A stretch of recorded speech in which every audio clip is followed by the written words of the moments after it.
नमस्कार, one India Hindi में आपका स्वागत है। हैदराबाद की ओल्ड सिटी में होने वाले निकाय चुनावों को लेकर यहां पर राजनीति शुरू हो गई है। असदुद्दीन ओवैसी की पार्टी AIMIM यहां मजबूती से लड़ रही है, वहीं बीजेपी यहां अपनी मौजूदगी दर्ज करा रही है। हालांकि इस बरसात में हैदराबाद में आई बाढ़ ने यहां पर निकाय चुनावों के लिए जरूर एक नई रणनीतिक जमीन तैयार की है।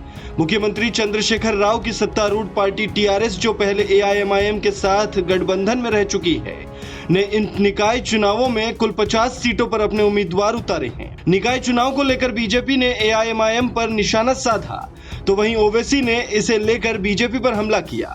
न्यूज एजेंसी ANI से बातचीत के दौरान ओवैसी ने कहा कि अगर आप किसी भी बीजेपी नेता को नींद से जगाएंगे और कुछ नाम लेने को कहेंगे तो वो कहेंगे ओवैसी। इसके बाद आतंकवाद और पाकिस्तान का नाम लेंगे। बीजेपी को इस पर बात करनी चाहिए कि उन्होंने 2019 के बाद से तेलंगाना, खासकर हैदराबाद को क्या आर्थिक मदद दी है। ओवैसी ने हैदराबाद बाढ़ का मुद्दा उठाते हुए कहा कि हैदराबाद में बाढ़ आई थी, मोदी सरकार ने उस वक्त हैदराबाद को क्या आर्थिक मदद दी। वो अब इस चुनाव को सांप्रदायिक रंग देने की कोशिश कर रहे हैं, क्योंकि उस वक्त उन्होंने कोई मदद नहीं दी थी।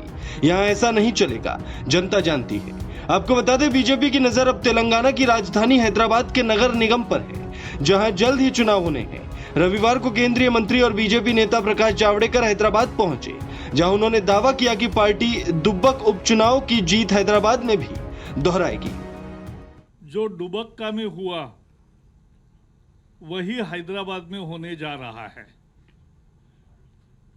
मुख्यमंत्री की कॉन्स्टिट्यूंसी, KTR की कॉन्स्टिट्यूंसी, हरीश की कॉन्स्टिट्यूंसी, उसके बीचों बीच दुबक्का ने तेलंगाना में कहाँ हवा बह रही है ये बताया है, और यही हवा हैदराबाद में बह रही है। और इसलिए हम विजय के लिए लड़ रहे हैं।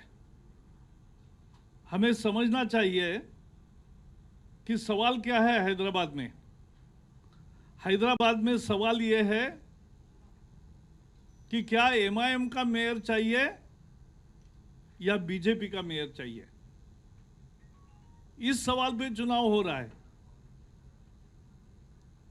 क्योंकि KCR को वोट माने MIM को वोट, कांग्रेस को वोट यानी MIM को वोट, और MIM को वोट माने डिवीजन को वोट। और इसलिए हमें यहाँ के लोगों ने तय किया है कि इस बार बीजेपी का मेयर बनेगा। तेलंगाना में एक ही विशेषता बनी है, करप्शन। और करप्शन में राज्य पर कर्जा, debt on state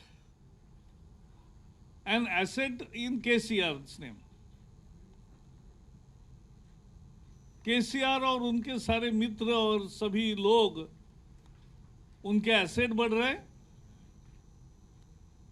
और एसेट राज्य के घट रहे, वहां डेट बढ़ रहा है।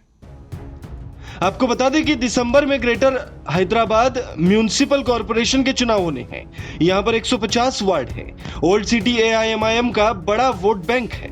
वहीं बीजेपी भी यहां चुनावों में अच्छा प्रदर्शन करती रही है। बीजेपी हाल ही में दुब्बक विधानसभा सीट पर हुए उपचुनाव को लेकर उत्साहित है।